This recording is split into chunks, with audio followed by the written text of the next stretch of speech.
Coming up on today's show, we're going to let you hear directly from Fox Sports' Colin Cowherd what he had to say about the Kansas City Chiefs and where they're going from here on their road to the Super Bowl. We'll break that all down coming up in just a moment. Tyler Jones here with you. Thanks for joining us. If you want the Chiefs to make it to NOLA and compete for another Super Bowl title, like the video. Don't jinx it. I've been told by the powers that be, if we get 500 likes on today's video, that guarantees the Chiefs are going to be there and they're going to be hoisting the Lombardi Trophy once again. So even if you don't believe me, why would you jinx it? Don't make me come find you because you didn't do your part and like today's video. Hit that like button and we'll get started with today's show. Colin Cowherd, he had some very interesting things to say about the Kansas City Chiefs, dropping some truth bombs on all the haters and the losers out there that have been doubting this Chiefs team, that have been writing them off. We've heard a lot over the last couple of months how lucky the Chiefs are and how they're not that great of a football team and that the refs are bailing them out and all this, yada, yada, yada. And I got to tell you, I don't always agree with Colin Cowherd, but what he had to say about Kansas City, there was a tweet and then talking about it on his radio show as well. He was spot on. Let's begin with this post on Christmas Day. This was after the Chiefs win against the Pittsburgh Steelers. Cowherd said the following: I'm not sure what else the Chiefs can do to impress people. No luck involved. Best head coach, quarterback, defensive coordinator, and the best situational team in the sport. This was a surprisingly ho-hum business trip. Hopefully the Eagles can give them a game on February 9th. And for those that can't connect the dots, February 9th is Super Bowl Sunday in New Orleans. Then Cowherd added to that sentiment on his radio show, saying the following: the playoffs arrive and Kansas City figures stuff out and Travis Kelce explodes. Spags has the defense right in the offensive line, which isn't great in the regular season. Now is protecting Mahomes, and you look up and Kansas City wins all the close games and beats an NFC roster in the Super Bowl that's arguably better. That's what they do. And I watched Kansas City dismantle the Steelers. Travis Kelce had 8 catches. They found another weapon. They do this every year. Now it's Xavier Worthy. Hollywood Brown is back. Every year they find another weapon late. And there's plenty more of what Cowherd had to say. We'll get to that here in just a moment. But one of the things I look at when it comes to this Kansas City Chiefs team, here we are. We've seen them in this Mahomes era win 3 Super Bowl titles. And while the public out there is focused on wanting the sexy things of blowing teams out, competing for MVPs and all that, that's not the focus of the Kansas City Chiefs. The Kansas City Chiefs, the only thing they care about is being in position to win games when it matters in January and in February. And here we are again with the way this team is playing, trending in the right direction, heading towards the postseason. They are getting hot at the right time. And once again, they're positioning themselves to get the job done. We've seen teams like the Buffalo Bills and the Baltimore Ravens and the Cincinnati Bengals over the last few years have some really good regular season runs, find themselves dismantling teams, have guys that are competing for MVP awards and all that. But we haven't seen those teams get it done when it counts the most. We have seen that with the Kansas City Chiefs, and we have every reason to think it will happen again. More from Cowherd. He said this: the pass rush without Chris Jones was substantial. By the way, last 4 games, points and yards have increased every game and 6 straight games without a turnover. This is what they do. Cowherd went on to say that he believes that this Chiefs team that we're seeing right now is a better version of last year's team.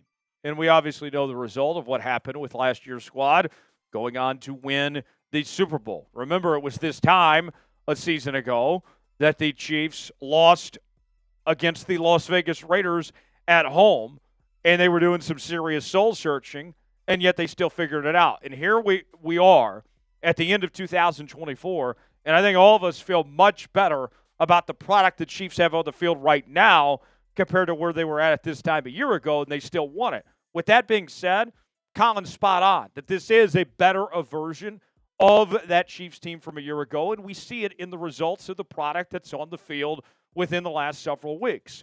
Do you agree with Cowherd's take on this Kansas City Chiefs? Are you buying what Cowherd's selling? Let us know what you think. Type Y for yes, in for no. Way in the comments section below. Folks, want to make sure you subscribe to the Kansas City Chiefs Report as we continue to bring you daily coverage you won't find anywhere else with our news and rumors, sometimes 2 and 3 videos a day, live shows, watch parties, Q&A mailbags, breaking news, and more. Your one-stop shop for all things Kansas City Chiefs. We are going to cover the run to the Super Bowl like no one else will. Come on in and stay a while. Subscribe now to the channel for free. Turn on notifications so you never miss a moment, and you'll be glad you did. So let's break this down piece by piece of what Colin had to say there, starting with Travis Kelce. He brings up that Kelce really explodes. And I thought that what we saw in that game against the Pittsburgh Steelers was a coming out party for Travis Kelce as, here we go, the switch is on, Kelce is locked in, and now we're going to start to see the version of Travis Kelce we all know and love. It has been, by Travis Kelce standards, an up-and-down season for him. We've seen 2024 have its share of peaks and valleys, but what we saw against Pittsburgh was that Kelce is ready to go, that he has turned that corner here. And you look at his numbers, I mean, you're talking about in the last 10 years, Travis Kelce having the least amount of receiving yards he's had, the least amount of touchdowns and all that. But when it matters most, has there been a more dependable guy when it comes to the receivers in the National Football League than Travis Kelce? The answer is no. You go back to last year, there was a lot of people doubting Travis Kelce entering the postseason as he did not reach 1,000 yards, ending that streak. And what did he do in the postseason in 2023? Oh, yeah, 32 catches, 355 yards, 3 touchdowns in 3 games played. Now, those are some fantastic numbers. Will he do that again? That remains to be seen. But I have not lost my faith, my confidence in Travis Kelce that he's going to show up in those key moments like he's done time and time again. More to come here on the Kansas City Chiefs Report. But first, let's tell you about today's sponsor. That is Prize Picks. Prize Picks is the place to go for daily fantasy made easy. Here's how it works. Choose 2 more players on any given category. Get the choice of more or less, whether you're talking fantasy points in football, rebounds in basketball, goals in hockey, all sorts of different categories to choose from. And on Prize Picks right now, folks, they will give you up to 1,000 times your money. And on top of that, if you put $5 down, they will give you $50 to spend for free. You don't even have to win to get the money. Football, a big deal this time of year with the college playoffs going on, the end of the pro football regular season. I'm looking ahead to the Fiesta Bowl. I got Ashton Genty to have more than half a rushing or receiving touchdown. Also going with Drew Aller to have more than 224.5 passing yards. If I put $20 down, both these hit, that turns into $40 on Prize Picks. Play along with me, prizepicks.com/SaleItS. Promo code SaleItS. The link is in the comments and description of today's video. Prize Picks, proud partner of the Kansas City Chiefs Report. Prize Picks, run your game. Cowherd went on to talk about the offensive line and how we're seeing the improvement in the O-line. And the biggest change that we've seen in recent weeks with the Chiefs is with that revolving door at the left tackle spot, with Kingsley starting the year and not looking so good. Then Wanya Morris got the job, and he didn't do much better. Then they went to DJ Humphries, and he got banged up. Then they turned things over to Joe Thuney, moving him over from the left guard spot to the left tackle position, and that's the best success we've seen from that spot all year long with the changes they made. And you look at this performance this past week against the Pittsburgh Steelers, and it wasn't a great day for Jawan Taylor or Mike Calindo by any stretch. But with that said, Reid Humphrey was fantastic. He continues to look like the best center in football. Trey Smith had a good outing. And Joe Thuney playing that offensive tackle spot, moving over from the guard spot. He did a solid job considering that he doesn't have a ton of experience at the offensive tackle position either. Now, I'll say this to Cowherd's point. it's improving, this offensive line group is, but it's far from a finished product by any stretch of the imagination. The run blocking is not great right now. That is something that is going to have to improve. And with Jawan Taylor, we're seeing too many penalties at this point in time. That is something that needs to change. He got called for 4 penalties against the Pittsburgh Steelers, and he's been the most penalized player in the entire National Football League over the last 2 seasons. So there are things to work on, but the offensive line, something that you can say now that you could not have said even a few weeks ago, is that this group is finally trending upward. Do you believe in the Chiefs' offensive line? Will they get it done? Or are we going to see something similar to what we saw in the Super Bowl against the Bucs, which was a debacle? I don't want to experience that again. For the love of God, please no. Do you believe in the Chiefs' offensive line? Type B for believe, D for don't. Weigh in and let us know. Cowherd also pointed to the Chiefs finding new weapons. And it's no secret that the Chiefs' receiving corps since Tyreek Hill left town has been lacking. They've tried some different things with guys like Kadarius Toney and Sky Moore and others, and it just never really worked, right? Well, now we saw the Chiefs be aggressive this past offseason, bringing in Xavier Worthy and Hollywood Brown. It took Xavier Worthy a little while to get going, but now he is a key piece to this Kansas City Chiefs offense. And there was a crowd of haters out there for a number of months this season that said Xavier Worthy is nothing more than a gadget player. And now he has a significant role in this offense. Of all the Chiefs' wide receivers, not including the tight end spot with Kelce and all that, he's got more snaps, more catches, more targets than any of them. And they've been able to effectively use him in the run game as well.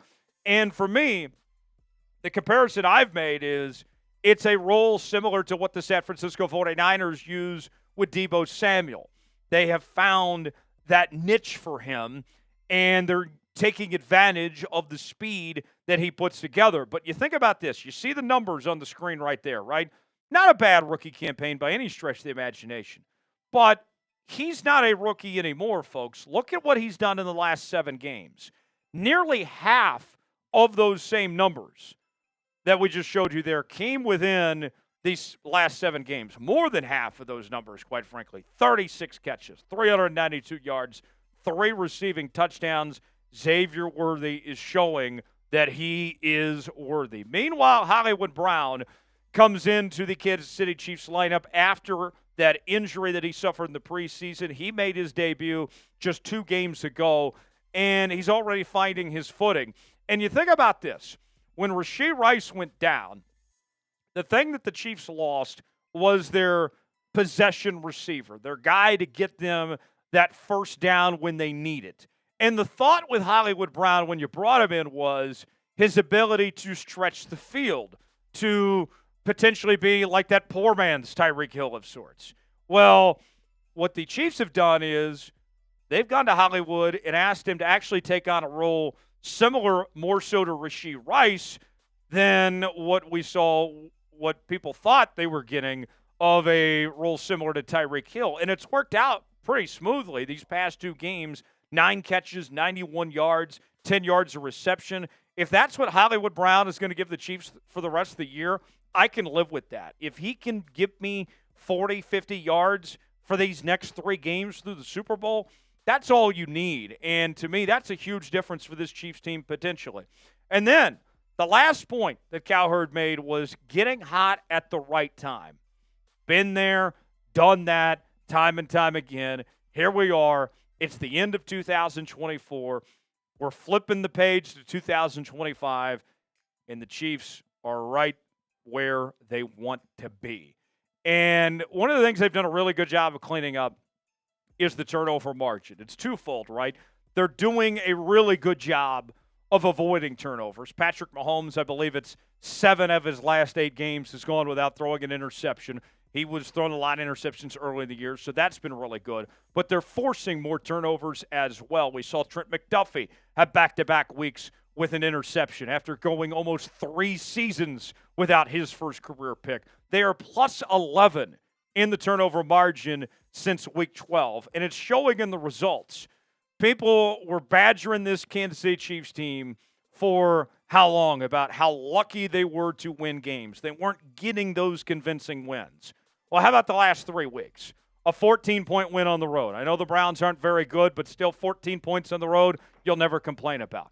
An 8-point win over a playoff team in the Houston Texans on a short week. And then you turn around an even shorter week, taking on another playoff team in the Pittsburgh Steelers on the road, and you put together your strongest win of the entire season. And think about this.